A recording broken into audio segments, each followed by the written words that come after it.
नांदेडच्या मुखेड तालुक्यातील गोणेगाव येथून एक धक्कादायक घटना उघडकीस आली आहे। प्रेमसंबंधातून 21 वर्षीय तरुणाची निर्घृण हत्या करण्यात आली आहे। मृत तरुणाचा विवाहित महिलेबरोबर संबंध असल्यामुळे तिच्या नातेवाईकांनी हा खून केल्याची माहिती समोर आली आहे।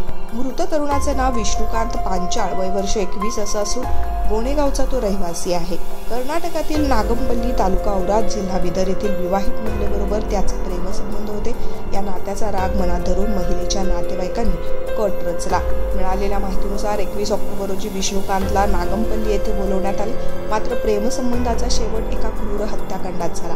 आरोपी गजानन आणि अशोक यांच्यासह त्यांच्या साथीदारांनी संगनमत करून विष्णुकांतचे हात पाय बांधले, त्यांच्यावर अमानुष अत्याचार केला, त्याला गरम चटके देऊन छळण्यातही आले आणि बेदम मारहाण करण्यात आली। या निर्दयी मारहाणीत विष्णुकांत गंभीर जखमी झाला, त्याला तत्काळ हैदराबाद येथील रुग्णालयात उपचारासाठी हलविण्यात आले, परंतु उपचार सुरू असताना 22 ऑक्टोबरच्या सायंकाळी त्यांचा मृत्यू झाला। या घटनेची माहिती पोलिसांना देण्यात आली असून पोलिसांनी तपास सुरू केला आहे। आरोपींच्या शोधासाठी विशेष पथकं नियुक्त करण्यात आली आहे।